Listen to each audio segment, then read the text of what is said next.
All the African countries that were here, our message must be one.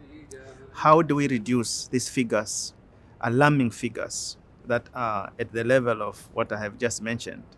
What is it that we need to be able to do from ourselves? My view, as we have just discussed in the African Pavilion, is that one, in terms of resource mobilization, we must begin from within us. Each African country should be able to start from the resources of their own country to put forth a budget that is annually being able to be spent towards the reduction of these figures. And we believe that this must fundamentally be at the core of human rights. We must look at this water as a human right. Every African should be able to have access to water that is clean, to sanitation that is decent. How do you do that?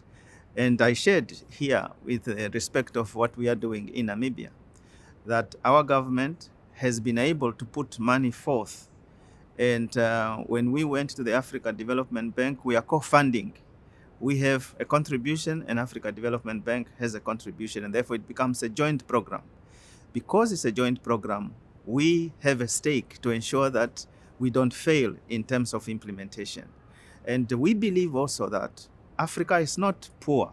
The resources of Africa are sufficient to be able to provide water and sanitation to everybody.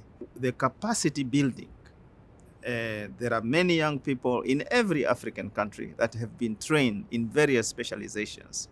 We believe that if they can be used in the distribution of water, both in terms of either in their businesses run by young people, or empower them in some way to be able to produce food, or have them be the ones to build sanitation facilities, we believe it becomes, and it actually will turn out to be cheaper. And maintenance of this infrastructure will equally become cheaper.